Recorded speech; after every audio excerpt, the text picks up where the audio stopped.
Welcome.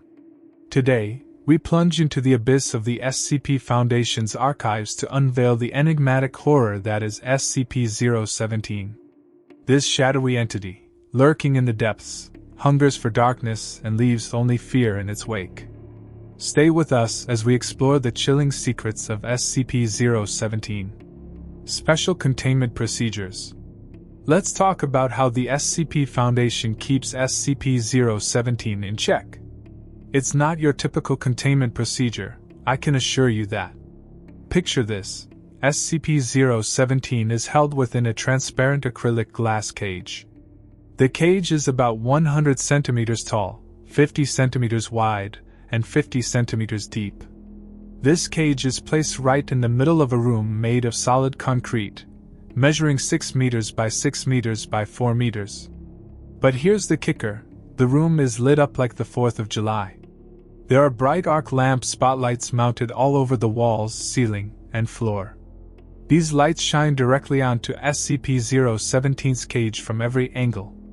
The goal? To keep that thing bathed in light 24/7.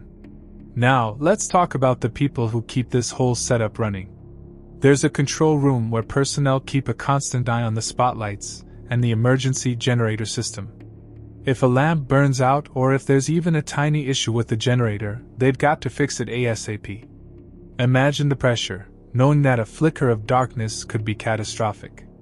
And if someone needs to go into the room, and they only do it when it's absolutely necessary, like to replace a lamp, they've got to suit up.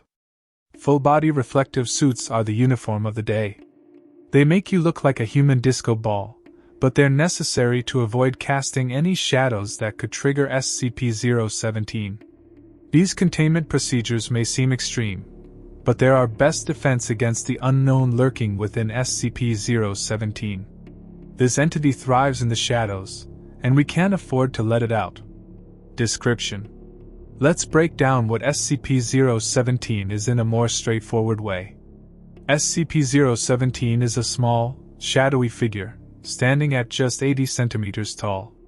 To put it in perspective, that's about the height of a small child. However, this entity is anything but ordinary. Imagine it as a dark, smoky shape. You can see its outline, but there are no clear features like a face or limbs. It's like a living shadow, a form cloaked in darkness. What's really puzzling is that no one knows what's beneath that shadowy exterior. Despite many attempts, no one has been able to uncover what SCP-017 truly looks like underneath. Now, here's the eerie part. When any shadow falls on SCP-017, it reacts instantly. It pounces on the source of the shadow and completely covers it with its dark shroud. The result? The object casting the shadow vanishes without a trace, leaving behind an unsettling feeling. It's almost as if SCP-017 hungers for darkness and devours it. This raises some unsettling questions. Why does it do this? What's the connection between SCP-017 and shadows? And where do the vanished objects go? These questions are at the heart of the mystery surrounding SCP-017, and we'll try to uncover some answers as we continue our exploration. Just remember, the darkness that surrounds this entity is as perplexing as the entity itself. The unseen threat. Now let's talk about why SCP-017 is more than just an oddity. It's a real danger. Picture this: SCP-017 is like a shadowy predator.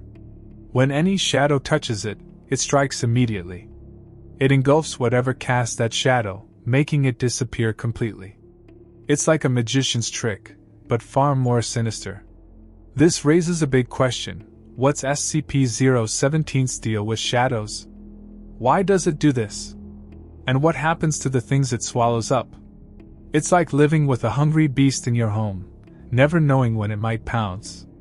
This makes SCP-017 not just an enigma but a genuine threat.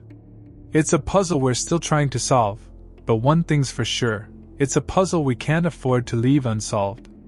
Additional notes. Now let's touch upon some extra details that are reserved for those with higher clearance levels.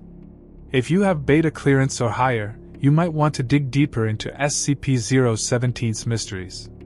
There's a document labeled number 017-1 that holds additional secrets about this enigmatic entity. But remember, with greater knowledge comes greater risk. This supplementary information could shed more light on what makes SCP-017 tick, but it might also lead to more questions than answers. It's like delving into the heart of darkness itself, and you should proceed with the utmost caution if you decide to explore document number 017-1. The shadows run deep, and some mysteries are better left untouched. Conclusion. So, what have we learned about SCP-017? It's a strange, shadowy figure, about the size of a small child.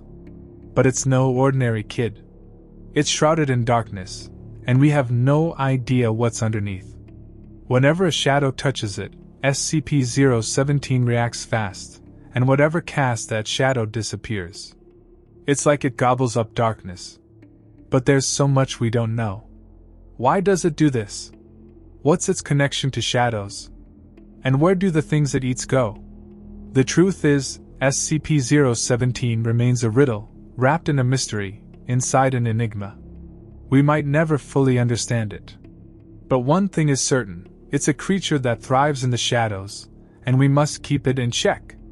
As we close the book on this chapter, remember that some mysteries are best left unsolved.